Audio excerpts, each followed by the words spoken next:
I was muted. Hello everyone. Um, I have an interesting stream idea just now. I was watching Amfad. All my friends are dead. Go check out her channel. She's amazing. She did just end her stream, however. Um, but worth watching. Definitely worth watching her channel. Um, but I kind of slept in a lot today, and I drink a lot of caffeine, so I really wasn't feeling um like I really was not feeling sleepy. Um, so I am going to read to you.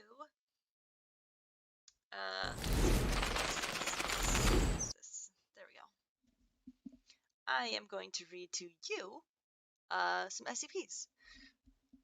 So I'm gonna pick from some of my personal favorites. Um, but I am going to probably skip the most popular ones, and because they're very oversaturated on the internet. If you have any idea what SCPs are, and if you read any of the lore, I guarantee you or I'm pretty sure you've probably heard a lot of these. So I'm gonna try to pick some good ones, but also not the most popular ones, like like the statue and all of those things, the sculpture, or Shy Guy or Plague Doctor or whatever. Um, but I thought we would start with my favorite, one of my favorites. Um, it is a long one, so it'll probably dominate most of the stream.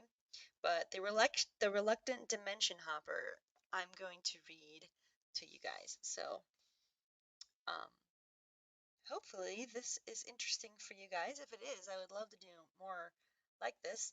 Um, but I'm just gonna read it from my phone. I don't have anything. I don't have anything better to read. I mean, I guess I could read it from my. Uh, yeah, I'll just read it from my phone. That's good enough. But this is SCP-507 Reluctant Dimension Hopper. Object Class Safe. Special Containment Procedures. SCP-507 is allowed free roam of the facility, obviously barring anything that would breach security or safety protocols. Anytime SCP-507 leaves its private quarters, it must be accompanied by an agent, mostly at this point to make sure that it doesn't shift without the facility's knowledge. SCP-507 should not be physically touched if there has been more than 2 weeks since its last shift. The risks inherent in disobeying the protocol make the actions its own punishment, should the issue of disciplinary measures ever come up. When SCP-507 undergoes a shift, faculty will be informed to keep an eye out for its eventual reappearance. It also has a tracking device implanted into it, and a daily signal check should verify whether or not SCP-507 has returned from its trip. If it reappears in or nearby the facility, SCP-507 will return to its quarters on its own. Otherwise, a retrieval team of 3 plainclothes agents may be sent to provide transportation back. Upon successful return, SCP-507 can be the subject of various physical tests up until 2 weeks after each shift. It's worth noting that SCP-507 is allowed a computer with an internet connection, via a proxy which strictly limits what information can be uploaded and to where, in its room, and may petition to use, meet with, act as a test subject for safe or Euclid class objects, SCPs, that do not affect mental functions negatively or carry an infectious trait. This is a result of SCP-507's persistently clean record, and the implication that if SCP-507 was ever going to be a security leak, it would have used its faux teleportation powers to do so already. It's also worth considering that SCP-507 is actually below average in most physical traits, and that in even worst case scenarios, any SCP agent should be more than capable of carrying out a termination order.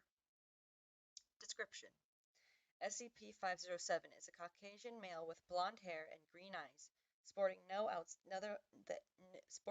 other outstanding characteristics besides being somewhat overweight and speaking with a vague accent of disputable origin.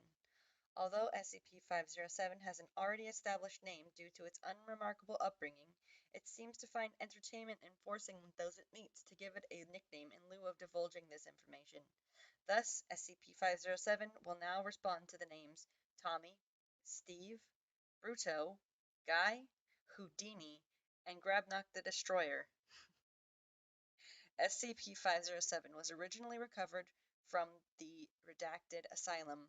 When standard surveillance following repeated successful escape attempts brought its abilities to light, all records of this incident were confiscated and SCP-507 was taken into custody under the pretense of moving it to another, more secure facility.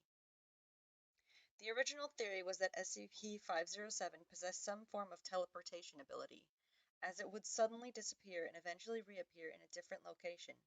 Subsequent interviews with the subject did verify that its ability could be used in such a manner, but that it was merely a side effect for its main affliction. SCP-507 holds that during its periods of disappearance, it is actually displaced into a random alternate reality. The landscape generally stays the same, but the inhabitants and climate of the parallel world often do not. SCP-507 also insists that it has no control over the time and duration of these shifts. This has been more or less confirmed by the subject being known to "displace" at inconvenient times, such as mid-sentence, while sleeping, or even while using on-site public facilities. If SCP-507 moves about in the alternate world, the eventual shift back will then place it at the corresponding area in our reality. A sample list of SCP-507's descriptions of alternate realities can be found in Document 507-0. Mentally, SCP-507 shows no large deviations from the psychological profile for a normal human. It has confessed to have always had a great interest in the paranormal and mythological, which has directly led to its eventual permission to interact with relatively harmless SCPs. SCP-507 especially enjoys meetings with other sentient SCPs, once going so far as to request a small vacation to visit SCP-082. The request was eventually granted after persistent pleading from SCP-507, and the meeting was thankfully uneventful. Document number 507-0. A sample list of SCP-507's supposed extra-dimensional travels, along with any demands made by it after returning. Subject arrived in complete darkness, leading it to assume that the current location was indoors or subterranean. After fumbling about for a possible way out, subject heard a sound akin to muted breathing nearby. Subject then decided to curl up in the nearest corner and wait it out, instead of risking a blind confrontation with an unknown creature. Request: a standard flashlight, which it now always carries on its person. Subject appeared in a replica of the facility. Although apparently fallen into disuse, further exploration led to the discovery of various corpses strewn about the area, all heavily decayed and covered in an odd type of mold. Upon noting that the corpse seemed to rhythmically expand and contract as if still breathing, subject attempted to leave the facility. This idea was quickly discarded when it opened an exit and found that the outside world was apparently coated with the same odd growth. Request: heavy doses of voriconazole and a fungal expert to help ascertain the nature of the mold. No exact match of the described mold was found, but it was noted to share many attributes with a certain type of cordyceps fungi. See Addendum 507-02. Upon reappearing, the subject was reported to mutter, "So many spiders." Subject refused to elaborate. Request: a handheld firearm of any type. Request was granted under the stipulation that said firearm is specifically built to only use rubber bullets. Subject once again appeared in a pitch-black location with breathing nearby. Upon turning on its flashlight, subject was surprised by a man wearing a black business suit and sunglasses, with an impossibly wide smile. Said smiling man was apparently leaning in towards SCP-507. When it turned on the light, the end result being that their faces were almost touching. Smiling man then remarked, "Back so soon?" before subject switched the light off again, discharged all rounds in its firearm at the general vicinity of the man, and once again curled up into the nearest corner until shifted back into our reality. I want to point out really quickly that these are open source, non-copyrighted stories in case Twitch comes in and is like, you're reading stories. That's not allowed. These are non-copyrighted and meant to be read aloud in this type of format. So I just wanted to point that out really quick, just in case. Those with Level 2 security clearance may read a full list by accessing document number 507-3B. Those with Level 2-507 security clearance should also see Interview 507-G for evidence of a particularly noteworthy shift.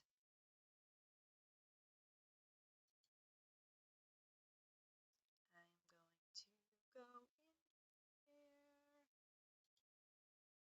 There we go. Addendum 507-00. Agent went missing on expunged at the same time as SCP-507. A full-scale search was launched to find either of them, only for SCP-507 to appear a week later. When questioned, it said that was holding onto its shoulder when it shifted, leading to both of them to appear in an alternate dimension where expunged. During the ensuing chaos, SCP-507 lost contact with and could not relocate him before it shifted back into standard reality. A new protocol has been placed in light of this. No one is to come in physical contact with SCP-507 after 2 weeks following a displacement. Reevaluation of previous incidents has shown that there have always been at least 2 weeks between each, so this time frame will be the only safe time to touch SCP-507, until further notice. Addendum 507-01. I don't care how much he grumbles about it, SCP-507 is not to be cleared for challenging SCP-076-2 to 50 rounds of tic-tac-toe. Just no. Dr. Addendum 507-02. Fungus encountered by SCP-507 seems similar to that resulting from the experimentation with SCP-407.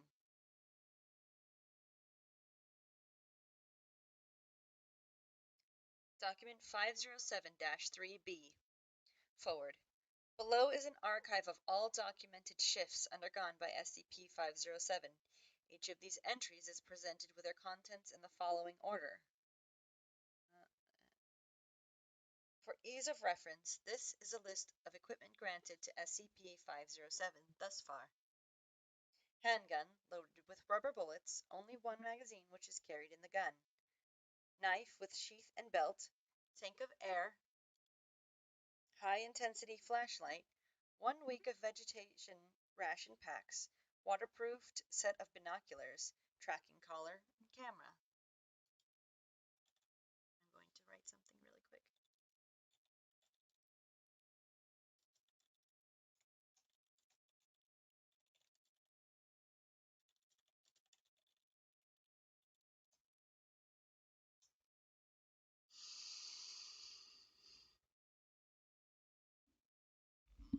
One B7-55E-728. Retrieval. Uneventful. Description. Subject arrived in a desert environment and wandered around for roughly an hour before encountering another human. Said human was wearing a tanned leather overcoat and was described as completely unshaven. Man was extremely surprised to find the subject and demanded that the subject follow him in order to lead it back to food and shelter. Subject originally began to follow the man, but intentionally lost contact with him upon noticing that his leather coat contained no seams or stitching. Requests. None. 9E2-66V-7HG. Retrieval. Uneventful. Description. Subject arrived in a forest habitat with no sign of previous or current industrialization. No further anomalies were perceptible until the subject grew hungry, at which point it discovered that harvesting or eating the plant life would cause them to emit telepathic screams. Subject abstained from eating for the first day as a result, but became hungry enough on the second day onward to consume the flora in spite of the screams. Testing has shown no biological changes in the subject from this, but subject repeatedly affirms that it felt horrible for doing so. Requests. None specifically, but subject adopted a gelatin and pudding-based diet for 2.5 weeks after returning from this shift. J75-R63-3TF. Retrieval. Uneventful. Description. Subject arrived in a dimension flooded with flipped genders. No notable differences besides this were discovered, although subject found issue with the fact that its female counterpart looks pretty much the same as the standard version. Requests. None. Hey Dante, how's it going? 000-000-000, invalid. Retrieval. Via tracking device. Plainclothes agents found subject sitting in an alleyway at psh psh. That's the sound of blocked out words, by the way. Decided to start doing that. Description. Subject was largely unresponsive upon retrieval and remained so until the standard questioning phase. When asked where it went this shift, subject answered, "Nowhere. I think I missed it this time." Subject experienced minor motor skill impairment and decreased activity levels for roughly a month after the shift. Request. A wristwatch which makes an audible tick as the second hand moves. Approved. J7Q-53Y-8ST. Retrieval. Subject was found in its quarters, sprawled on the floor attempting to chew through sleeves of a straitjacket it was wearing. The jacket, leg restraints, and the loss of motor skills still present from the last shift led to the subject being unable to stand up or open the door to find assistance. Subject description. Subject shifted while sleeping and awoke restrained and lying in a hospital-grade bed. A nurse informed the subject that he was still a patient at the Psh asylum and was currently suffering from advanced stages of dementia. Subject was then sedated and spent the rest of the shift alternating between semi-consciousness and total unconsciousness.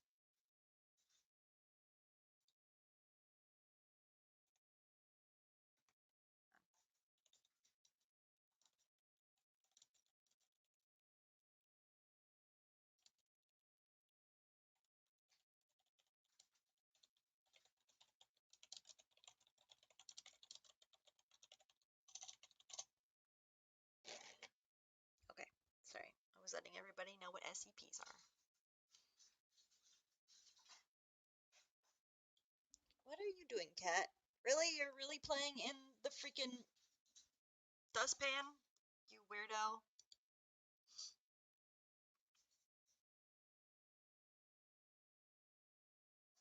Alright. Requests. None.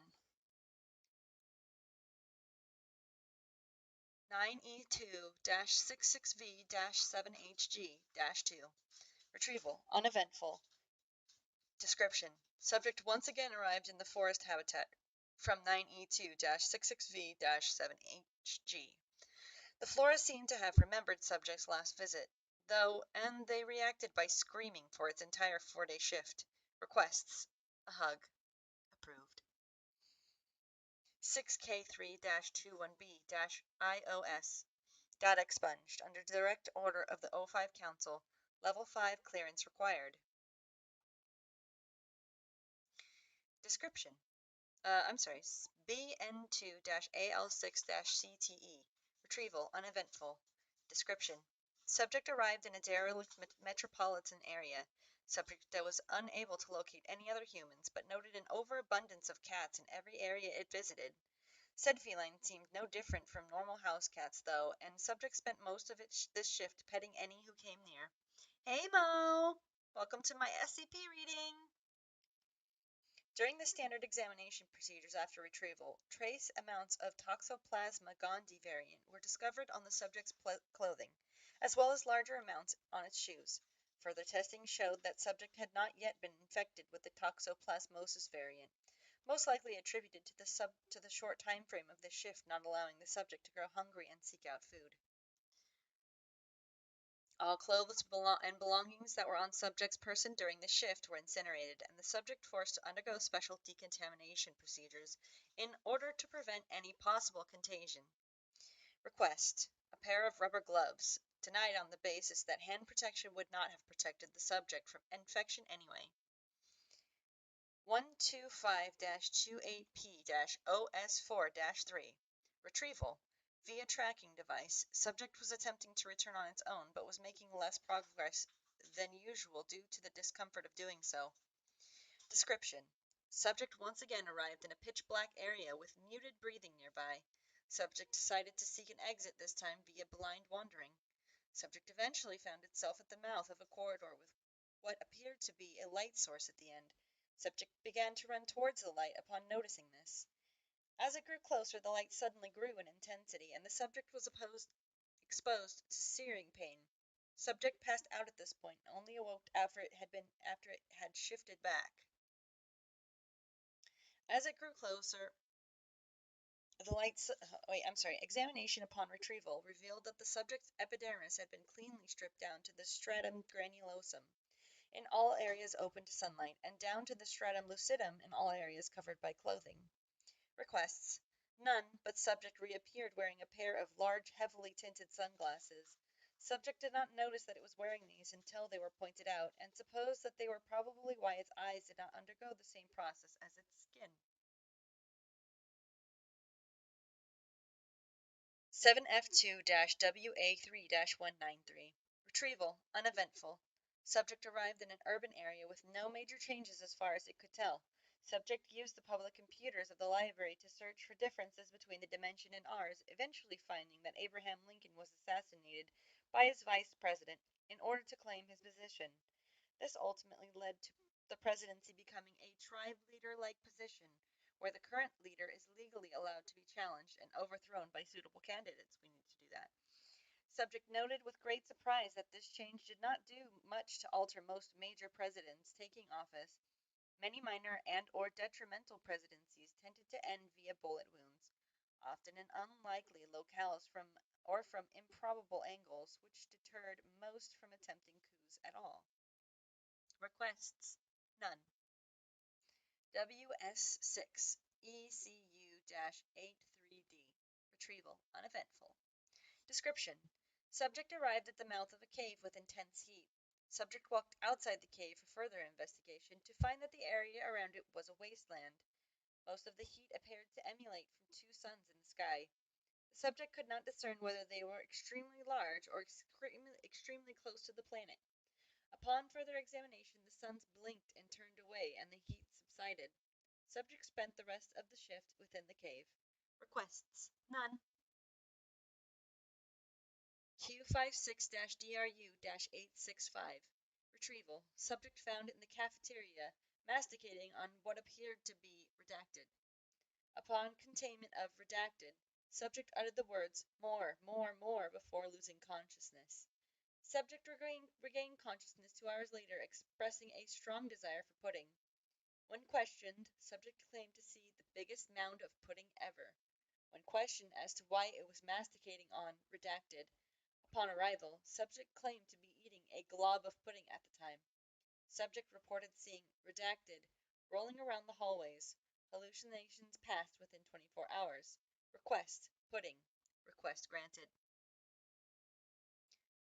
F24-9S6-33C Retrieval. Subject found in service tunnel 6R3BK without original equipment. Subject was wearing a simple uniform with a similar design to the current Foundation D-Class uniform. Subject shifted. Let me actually reposition this a little bit. Subject shifted while dining in the cafeteria. Destination dimension had an analog to the Foundation with a facility in the same location. Although internal layout had significant differences, security responded to subject as an intruder and detained it immediately. During this process, the subject was imprisoned and stripped of all equipment, including the tracking device, for the remainder of the shift. Subject underwent repeated questioning. The Foundation analog refused to accept subject's explanation of dimension hopping. Information gleaned from post-shift debriefing indicates that F24979S6-33C has a foundation analog in the Society for Containment of the Paranormal. This analog has a strong British influence and is opposed by the covert occult group and Church of the Mending God. Further details remain unclear as the Society refused to answer the subject's questions and only slipped details by assuming it knew them already. Replacement equipment requested. Request granted. Retrieval. Subject was found by the cafeteria kitchen staff on site, drenched, covered in mud, and suffering from severe hypothermia. Description. I need to take a drink.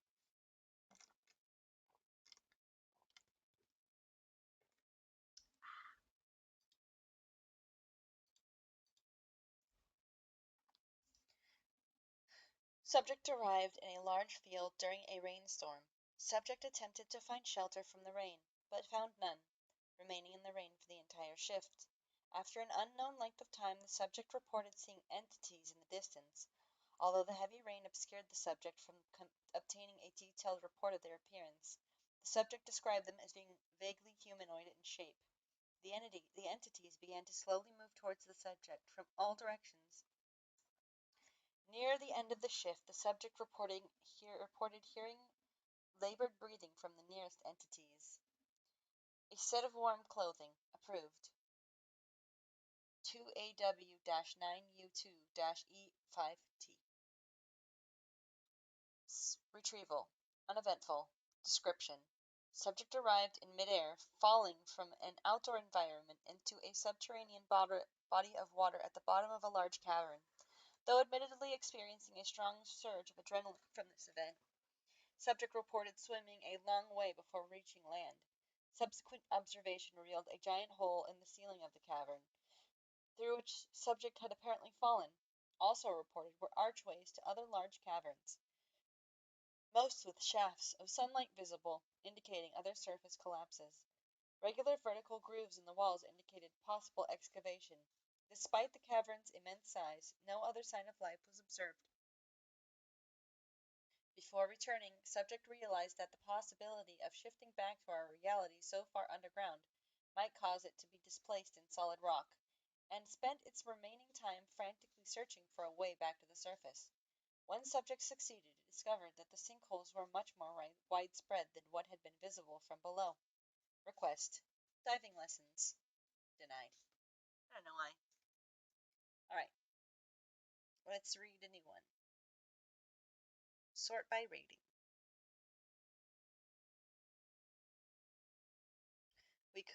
Let's read The Hanged Man's Tragedy. This is a pretty brutal one. I like this one quite a lot. I don't know if you guys are ready for this, but here is the photo of the Hanged King, just for you guys to see. Alright, let's see here.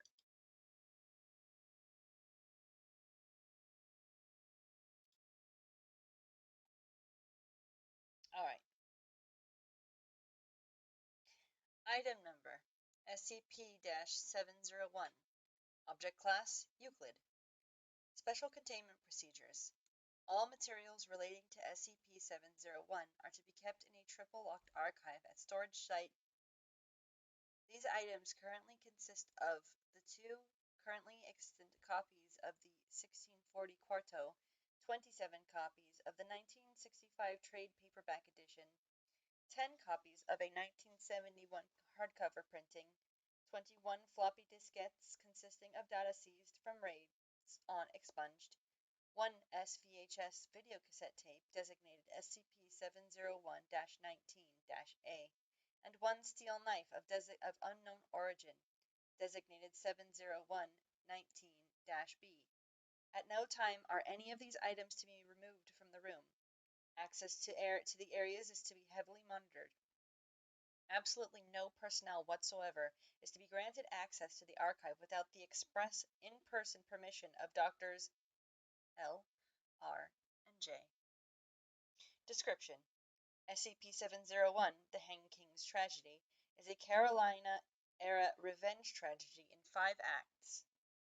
Performances of the play are associated with sudden psychotic and suicidal behavior among both observers and participants. as well as the manifestation of a mysterious figure classified as SCP-701-1. Historical estimates place the number of lives claimed by the plague at between blank and blank. Over the past 300 years, performance of the Hanged King tragedy do not always end with an outbreak. Of the blank recorded performances, only blank 36.7% have ended in SCP-701 events. According to historical records and investigations, these outbreaks generally follow the same pattern: 1 to 2 weeks, 7 to 14 days prior to event, during the dress rehearsal period. Cast members will begin to spontaneously deviate from the published text of the play. Rather than improvisation or gaffes associated with going off script, said deviations will be both orderly and consistent, as if the actors were working off a new version of the script. The cast and production crew will seem unaware of any change and, if it is brought to their attention, will state that the play has run that way from the beginning.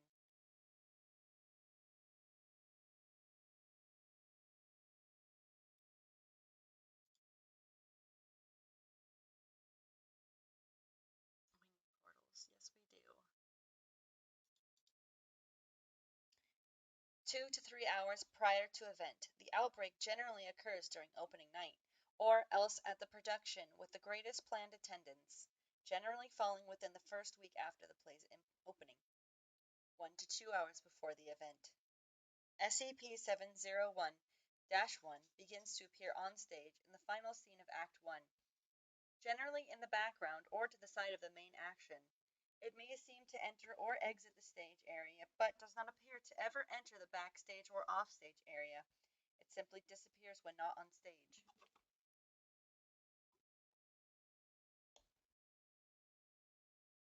The cast does not appear to notice or comment on SCP-701-1, at least at first.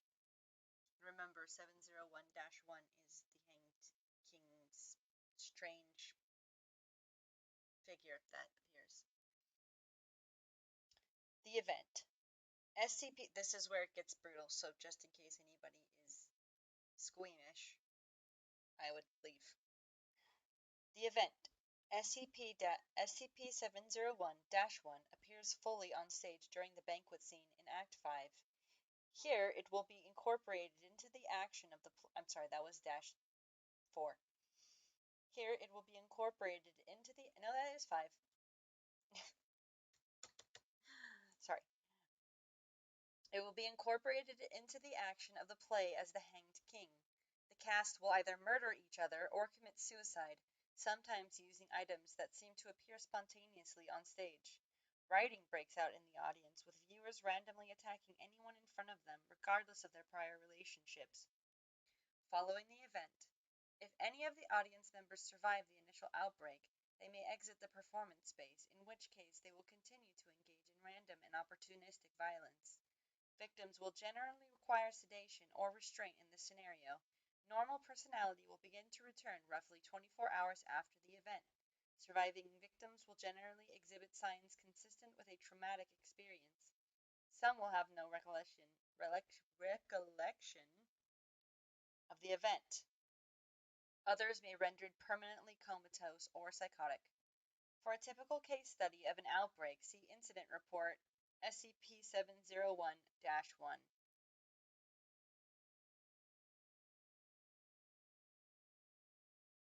You guys want me to read the analysis?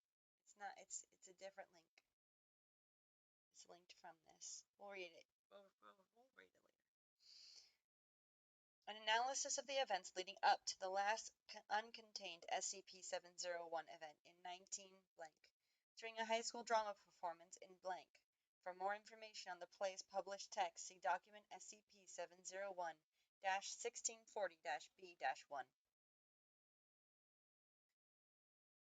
I'm going to go ahead and read the incident report for you guys because it's actually really good. SCP involved SCP-701, date blank blank 19 blank, location expunged. Report prepared by Dr. R and Dr. J on the content of SCP-701-19 blank -A. SCP-701-19 blank dash A is an 187mm by 103mm by 25mm VHS video cassette tape recovered by investigators from the scene of the incident. A performance of SCP-701 at blank high school in blank blank. Tape was found in a destroyed consumer-grade camcorder, which was apparently recording the performance from a vantage point within the audience. It is the only surviving record of the event. Please see the SCP-701 archives for the full transcript of the recording. In order to compare the identified deviations during a SCP-701 event with the actual plot of the published text, see document SCP-701-1640-B-1. This will go down in consecutive, moments, and they all have time. But I guess I could read the time. 0. Tape begins at 3 minutes and 10 seconds. House lights go down. 5 minutes and 12 seconds. Curtain rises. The play begins as published with Gonzalo's coronation speech. 10 minutes and 21 seconds. A possible sighting of SCP-701-1 during Isabella's ravings. An anomalous shadow not belonging to one of the cast members shows up along the back wall of the set. 10 minutes and 24 seconds. Shadow disappears. 23 minutes and 15 seconds. First deviation from the text. Rather than the dialogue between Francisco and the courtesan, the curtain drops and comes back on a bare stage. Antonio enters from stage right. 23 minutes and 24 seconds. First indirect sighting of SCP-701-1. The shadow of a figure seems to appear on the back wall from stage right. Antonio stops in place and acts surprised. The shadow disappears. Antonio begins a long soliloquy, confirming that he now believes Isabella's story. Dr. J notes that while the soliloquy is in the style of the rest of the play, and seems to be accurate Caroline-era dialogue, Antonio's speech in this scene does not exist in the original text. 24 minutes and 12 seconds. Curtain drops. 24 minutes and 51 seconds. Curtain rises on Francisco and the courtesan. Antonio returns. The play continues as scripted. 31 minutes and 14 seconds. First direct sightings of SCP-701-1. It enters and stands at the edge of the stage left, towards the end of Act 2, Scene 1. 32 minutes and 17 seconds. Gonzalo's dialogue concludes, as scripted, with the mention of an appointment with the ambassador from Alagada. He exits stage left. SCP-701-1 seems to turn and follow him as the lights go down. 38 minutes and 13 seconds. Second sighting of SCP-701-1 during Act 3, Scene 1. It appears on the edge of stage right as Gonzalo and Petruccio murder Sorrentino. The scene concludes with Gonzalo ordering his cooks to prepare the corpse as a stew. Scripts recovered from the scene indicate that this section had been cut in rehearsal. Third sighting, 51 minutes and 11 seconds. Third sighting of SCP-701-1 appears close to stage left as Antonio kills Isabella. 1 hour, 9 minutes and 12 seconds. Fourth sighting. SCP-701 enters with Gonzalo at the beginning of Act 5, Scene 1, and follows him through Act 6, Scene 1, and follows him through the scene. The scene also contains two key moments. First, Gonzalo seems to nod to SCP-701-1 when he mentions the ambassador of Alagada. This is the first time a cast member has seemed to indicate SCP-701-1's presence. Second, the scene ends with a deviation from the text, whereas the scripted speech at the end of Act 5, Scene 1 ends with Gonzalo considering his own moral iniquity. Gonzalo seems to be more concerned that his tribute will be sufficient for the ambassador. The lights go down. 1 hour, 21 minutes and 15 seconds. Fifth sighting. SCP-701-1 enters stage left at the end of Act 5, Scene 2, as Antonio leaves to secure a blade for his coup. Rather than exiting, Antonio stops in front of 701-1, who hands him a long dagger. This is believed to be the first appearance of the item classified SCP-701-19-B. Note that there is no mention of the item in the prop list or the other records maintained by the production. SCP-701-1 and Antonio depart the stage together. 1 hour, 32 minutes, and 41 seconds. Sixth sighting. SCP-701-1 appears on stage left as Cornari and Lodovico exit. 1 hour, 35 minutes, and 10 seconds. The lights come up. What is the V? Is that 5? Have I been saying this wrong all this time? Is that Act 5? I don't know. Act V. Scene 1. The banquet scene. Begins as scripted. 1 hour, 40 minutes, and 52 seconds. Antonio enters bearing a piece of parchment. Here the textual deviations begin in earnest. Rather than the parchment being Petruccio's confession as scripted, Antonio instead describes it as an invoice from the ambassador of Alagata, providing that Gonzalo owes more tribute than he intends to pay. 1 hour, 41 minutes, and 42 seconds. SCP-701 enters at this point from stage right. The entire cast seems to perceive it. Gonzalo stands up, curses as an aside to the audience, and runs for stage left.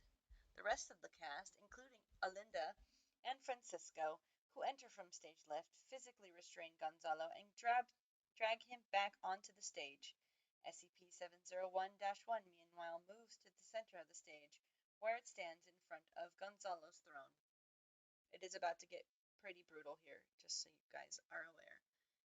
If you'd like to exit stage left before I start reading these.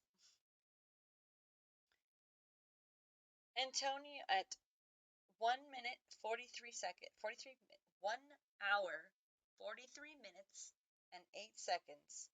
A noose is dropped onto the stage from above. The cast force Gonzalo into the noose as he begins to curse in Italian and in one place possibly Latin. The noose is drawn taut and the cast drops Gonzalo. He begins to asphyxiate. 1 hour 43 minutes and 32 seconds. Antonio speaks. With this, the tribute in full it is paid. The actor takes SCP-701-19-B, the dagger, and draws it across Gonzalo's stomach, spilling his intestines across the stage. 1 hour, 44 minutes, and 4 seconds. Alinda takes the dagger from Antonio. She speaks. With this fool's blood, it is the hanged king. She cuts Antonio's throat. 1 hour, 45 minutes, and 31 seconds. Rope drops from the roof of the stage. A noose for each cast member. The cast assembles underneath them. Alinda takes position next to SCP-701-1. 1 hour, 46 minutes, and 12 seconds. Alinda. With this, our blood, it is the hanged king's. The cast hang themselves. 1 hour, 47 minutes, and 33 seconds. SCP-701-1 moves through the hanging corpses and to front center stage. 1 hour, 47 minutes, and 1 second. The stage lights cut out. 1 hour, 47 minutes, and 46 seconds. Sounds of screaming and physical violence around the camera. 1 hour, 48 minutes, and 22 seconds. Loud sound, most likely the camera being knocked over. 1 hour, 49 minutes, and 1 second. The camera is destroyed. The tape ends. The Hanged Man's Tragedy.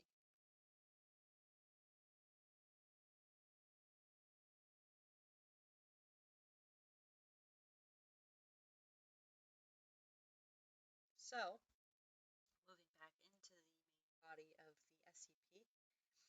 In short, SCP-701 is a self-evolving mimetic virus transmitted through unknown means through the text of the play, Dr. L has theorized that SCP-701 events may involve expunged. This hypothesis is consistent with a spike in blank blank levels detected via satellite in the vicinity of the 19 blank incident, indicating expunged. Foundation agents are under standing orders to suppress any performance or publication of SCP-701 whenever found or detected. Despite our best efforts to the contrary, however, the play remains freely available online, sometimes under different titles. All attempts to detect or isolate the origin of these copies have failed. Suppression of the play's publication has generally been successful, with most copies of a 1971 scholarly edition destroyed before distribution. Nonetheless, copies of the 1965 trade paperback turn up with some regularity in both college and high school libraries. Agents are to obtain or otherwise destroy these items whenever possible. History. The first known publication of the Hanged King's tragedy was a quarto dated 1640. The play's author is not listed. The publisher, one William Cook, disappeared from the historical records soon thereafter. Strangely, the text does not appear in the stationer's register. The first known SCP-701 event on record occurred in 18 during a performance of the play in USA. Other significant incidents include the 19 performance at a small theater in the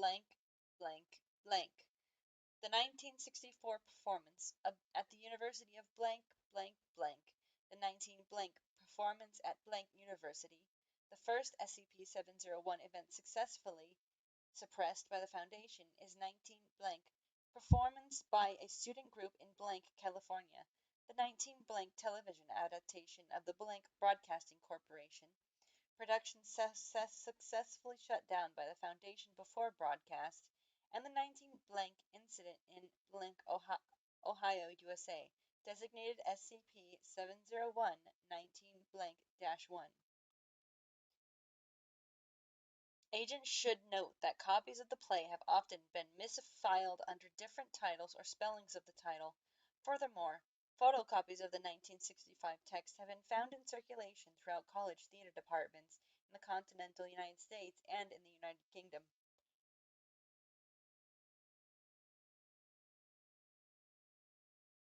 Additional. Given the high probability of blank in my mind, I again recommend that SCP-701 be upgraded to Keter class. The SCP-701 mimetic virus may very well be the forefront of an invasion scenario. Furthermore, expunged Dr. L. 1237116060. Denied. None of the current information we have on SCP-701 indicates an XK class scenario. Until we have additional data, classifications will remain at Euclid. Face facts, Doctor. The cat's been long out of the bag on this one. In this line of business, we consider ourselves lucky if we only lose 100 or so people every 10 years. 05-1 1237197060. And that is the end of the Hangman's tragedy. It's a pretty good one, but not the best one.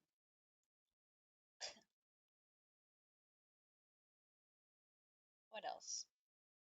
You know what I should read? I know what I should read. Hang on. Let's get there. Let's get there.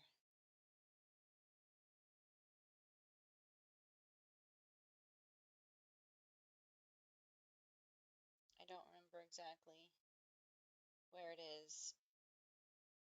If it's from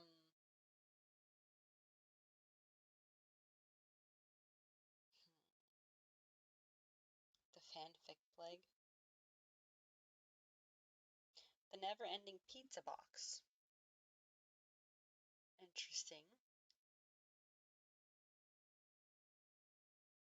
The Song of Genesis. That's a neutralized one. The Vermin God's good too. Just a Teenage Gaia. I can't see it. I can't find it. I don't remember.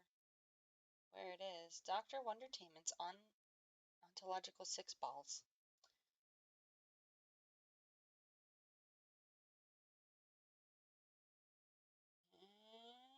Where are you? Where are you? Cup of Joe. That was a good one too. There's a lot of really good ones.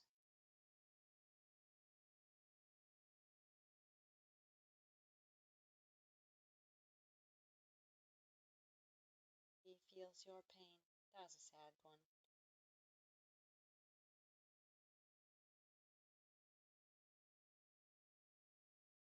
If anybody has any ones in particular that they would like me to read for them, I would love to do that as well.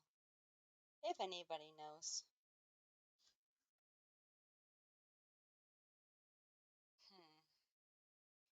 Maybe.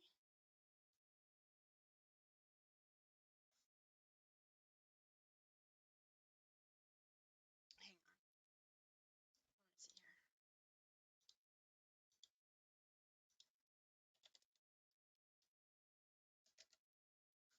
Logan.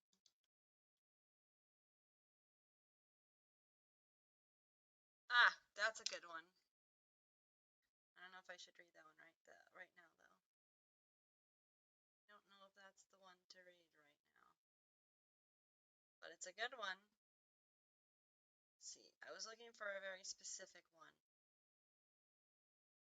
Cousin, oh, okay, so that's definitely not. Cousin Johnny. You want to talk about a fucked up one? Yeah, we'll read Cousin Johnny.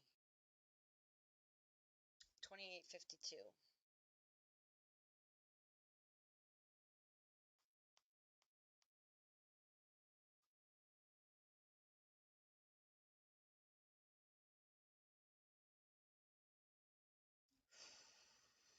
Okay.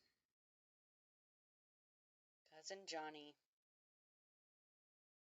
You guys are in for a wild ride with this one. Let me tell you. Let me tell you. Alright. Also, again, this one is disturbing, so if anybody's bothered by that, then now is not the time to be here.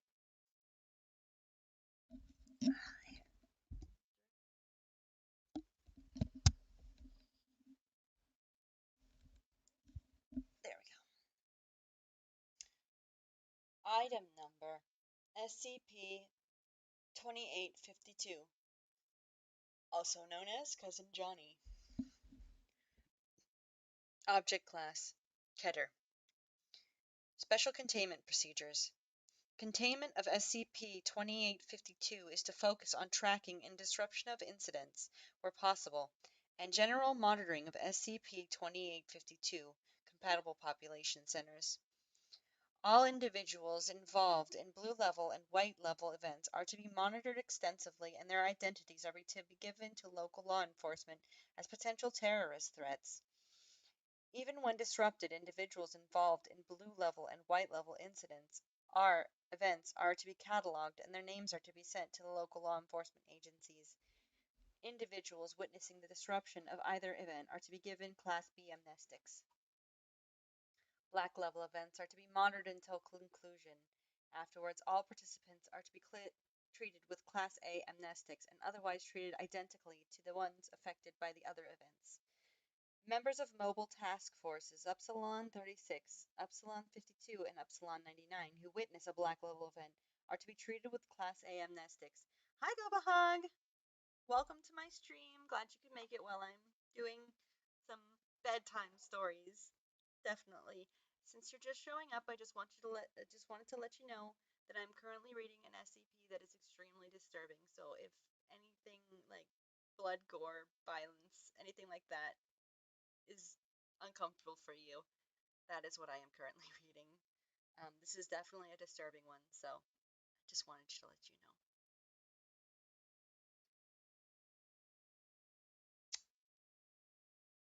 Class A amnestics upon retirement or transfer and are to be monitored for any signs of antisocial or otherwise uncharacteristic behavior. If found to have been infected by the black level event, operatives are to be amnesticized, suspended from all field operations, and redesignated to low level, low intensity work, i.e., maintenance and data input. MTF Y-36 party crashers are tasked with responding to any SCP-2852 appearance.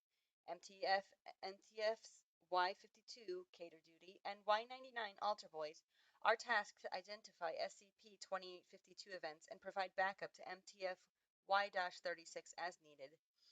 MTFs Y-52 and Y-99 are to establish presence within communities where 60% of the population is Roman Catholics or, as of revision 2852-7, Anglican. Any SCP-2852 instance found attached to a different religious group must be reported to a researcher with Level 4-4/2852 clearance immediately. While currently isolated to the North American subcontinent, all SCP-2852 compatible communities are to be monitored for an uncharacteristic rise in juvenile delinquency, sterility, domestic violence, and divorce rates. Description: Instances of SCP-2852 have the appearance of a middle-aged white male. Biologically, the cells of SCP-2852 instances are genetically identical and human. However, instances do not have any identifiable organs. Their bodies are made up of a fibrous muscular tissue, with the teeth and hair being made out of chitin, chemically similar to those of the Cicadidae family. The eyes of SCP-2852 instances, while looking non-anomalous from a distance, are set into the sockets without any nerve connection. While capable of speech despite having no vocal cords or analogous organs, SCP-2852 instances do not show any grasp of language, speaking in a word salad. Despite this, all individuals at an SCP-2852 compatible event will perceive the subject as speaking intelligibly, and will regard its actions as normal, unless briefed of its anomalous properties beforehand. Individuals describe SCP-2852 as being playful with a crude sense of humor, and all individuals affected in an SCP-2852 event will refer to the subject as Cousin Johnny. While sentient, SCP-2852 instances do not appear sapient. SCP-2852 instances appear at various Catholic and Anglican religious functions and are treated as being an established member of the family. Instances of SCP-2852 are accepted regardless of family resemblance or ethnicity.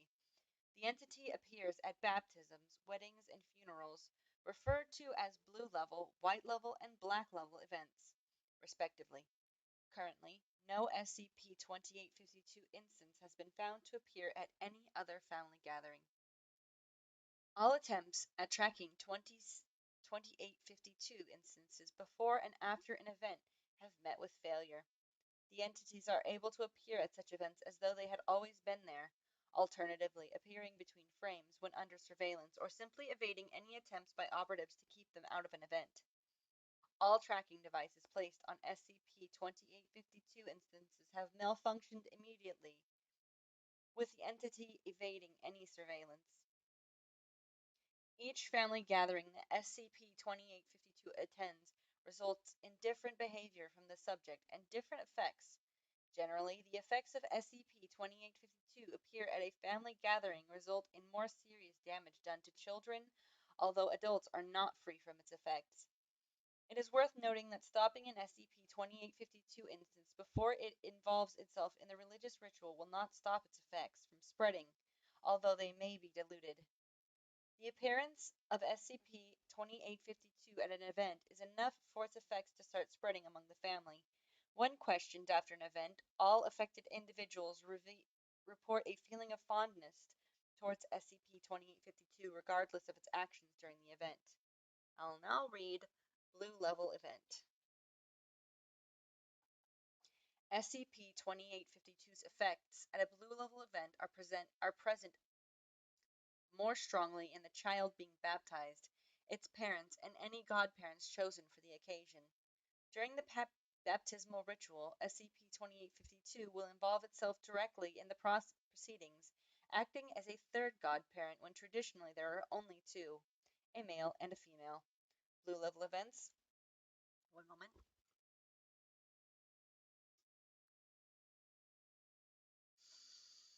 Blue level events proceed identically, despite the presence of a third godparent, until the child is submerged into the water. Immediately, the top layer of skin will slow off in one piece, as though molting. This process does not seem to harm the child in any meaningful way. The godparents will then eat the skin between each other. Afterwards, the mass will go on as normal, and SCP-2852 will exit along with the family. It is of note that SCP-2852 does not appear at any family celebration held after the baptism. The baptized child has a chance of dying within the next 6 months, well above the national average. Living children exhibit multiple cluster B personality disorders. Most join anti-capitalist groups, various GOIs, or, if unchecked, will engage in destructive behavior, usually manifesting in self-harm, abuse of animals, or abuse of small children.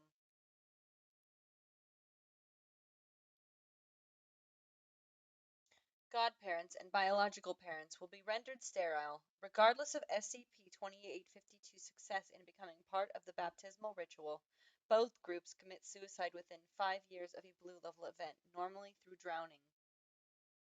All individuals not involved in the baptism ritual are 500% more likely than the national average to have stillbirths. Those who are still capable of having children are far more likely to abandon them, sometimes allowing the child to die in the process. One couple affected by a blue level event in Redacted, Ohio, gave birth to triplets, which they then tore apart and hung from trees around their property. Past adolescence and into adulthood, children exposed to the song of cicadas respond with extreme anxiety and accompanying physical symptoms such as dry mouth, nausea, vomiting, diarrhea, and headaches. Some subjects' agitation escalates into violent outbursts, which have resulted in at least 20 fatalities.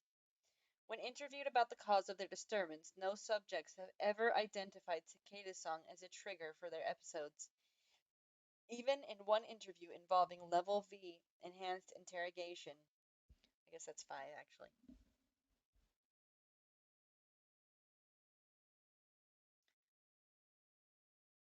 Even in one interview involving Level 5 enhanced interrogation, the subject never indicated the role of cicada song in his attack on Redacted Parish, which resulted in 18 dead and 10 wounded, including his parents and 3 siblings.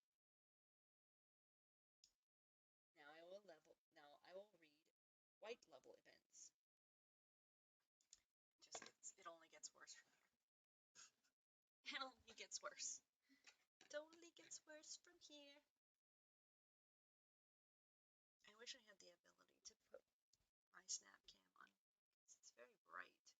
The light is very bright. I'm going to turn that down a little bit.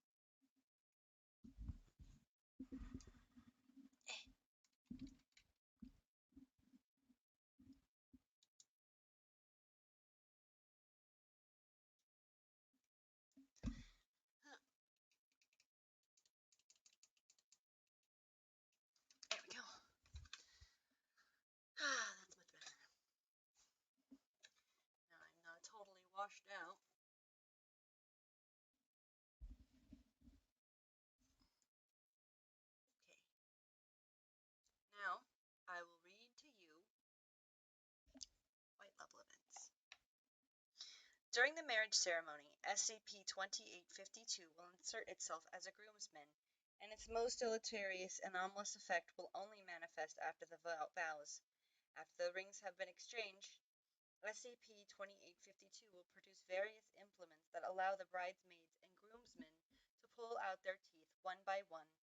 The individuals seem to be oblivious to any pain that would normally take place during such an event, and blood loss, through still unknown means, does not occur. The bride and groom will be presented with the teeth and will eat them. Damage done to the bride and groom's teeth and jaw are extensive, but any blood loss that occurs will not be fatal. The groom will then, in place of vows, vocalize a currently unknown cicada song, which has been known to reach 140 decibels, rendering the bride and those on the altar deaf. Currently, no groom has been deafened by his own call. At the wedding reception, SCP-2852 will take the role of the best man and give a speech. This speech, as all vocalizations of SCP-2852 will be nonsensical with no pattern to the words used. Individuals will react to the speech with mixed emotions, some crying uncontrollably, and others falling into hysterical laughter. After the speech, SCP-2852 will produce a gift for the married couple.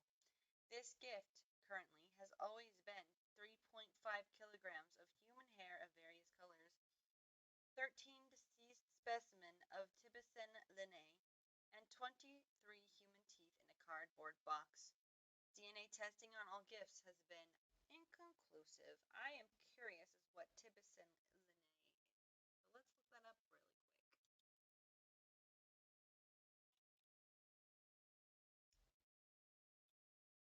Tiburon insects of the dog day cicadas. Okay, so they're cicadas. All right, cool, cool, real cool, real super. All right. The bride and groom of a white level event will divorce on average 2 years after their wedding, usually as the result of domestic violence. Any children produced during their marriage will have cluster B personality disorders or life-threatening disfigurements. Cluster B personality disorders. Let's see. What is a cluster B personality disorder?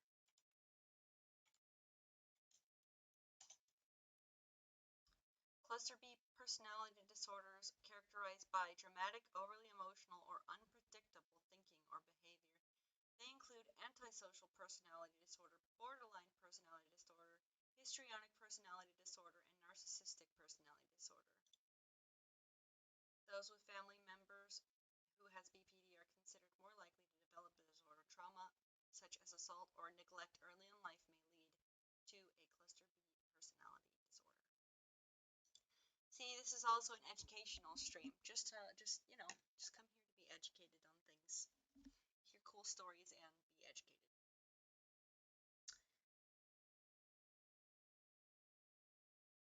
All married individuals attending the event will find themselves unable to have children despite a lack of detectable changes to fertility-related biology. Sperm counts and sperm quality remain unaffected, ovulation also remains unchanged, and no genetic irregularities have been observed in eggs. The Foundation has arranged a statistically significant number of hysterectomies for guests at white-level events. The surgeries are prescribed and administered by third-party agents in the medical industry. Exhaustive biopsies, chemical analysis, and mechanical inspections of the extracted uteri and ovaries have failed to yield any signs of abnormality. All children involved in a white-level event will avoid romantic relationships, and 9 out of 10 commit suicide by the age of 18. Roughly half pull out their teeth until blood completely blocks the airways, and the others bite their own wrists until exsanguinated. And finally, black event. Black level events are notable in that any attempt to disrupt the event through any means result in the actor becoming a participant in the event.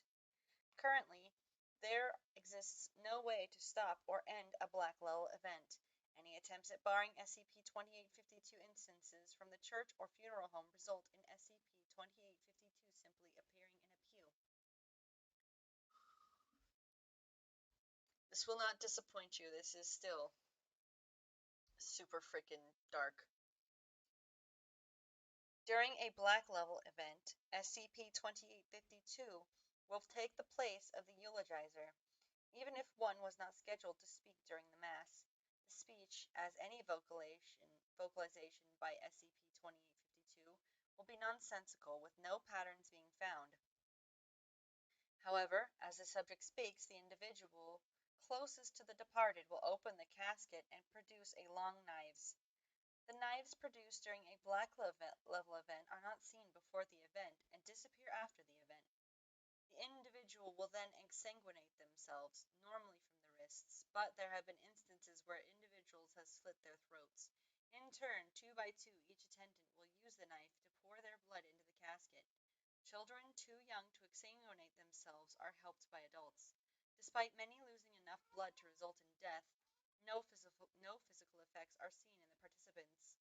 SCP-2852 speech eventually turns into the song of an adult male, Tibetan Linné, or cicada.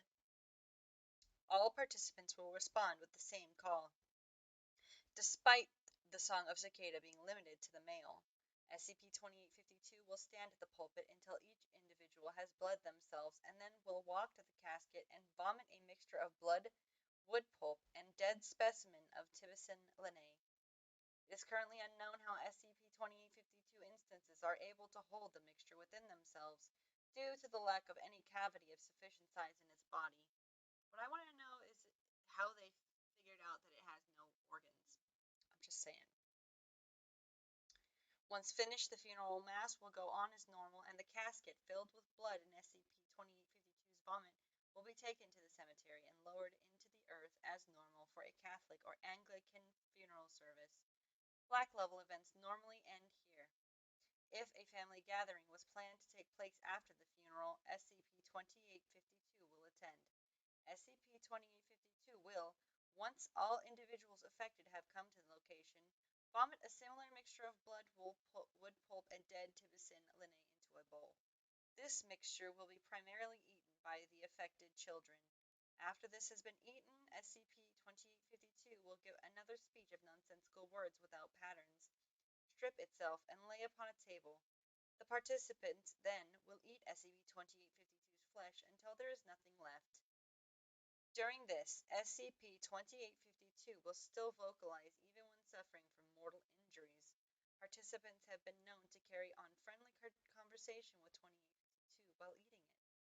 Children unable to chew whole food properly will be fed mouth to mouth by caregivers. All participants of a Black level event will break from their family either through suicide, moving, or divorce. Every individual involved in an event will be rendered sterile. Domestic violence in participants of Black level events will usually be of a cannibalistic nature, resulting in the death of one or both individuals. 6 out of 10 children involved will attempt to murder one or both of their parents before they turn 18. It is theorized that nearly a third of Catholic and Anglican D-class were involved in a Black level event. So there you go. Cousin Johnny. Hope you guys enjoyed Cousin Johnny. There are worse SCPs, believe it or not. There are SCPs that are far worse than this. Believe it or not. But anyway, this concludes the SCP reading stream. I don't know if you guys enjoyed this or not, but I like reading every once in a while. I like to read out loud sometimes. So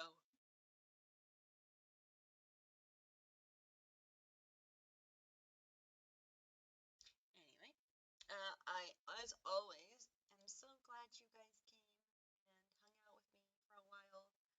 I hope that was interesting. I hope that was entertaining, and hope you aren't too creeped out by the SCPs. If you guys liked it, I can do this again every once in a while, although it won't be a normal thing. But I will see you guys tomorrow at 5 o'clock, where I will be playing Space Engineers. It's very exciting. It's really kind of a cool thing. However, also, just beware that my computer no longer my Streamlabs no longer gives me the ability to stream the audio from my desktop. So you guys will never be able to hear any of the dialogue or any of the stuff from my games, which is very frustrating. Let me tell you, it's extremely frustrating, and I don't know how to fix it. But, that's just kind of the way it goes. I could try using a different program, but hey, I'm used to this one, so. Anyway, I will see you guys tomorrow. I love you. Please remember to take care of yourself, and I hope you have a wonderful rest of your night, rest of your day, rest of your week. If I don't see you again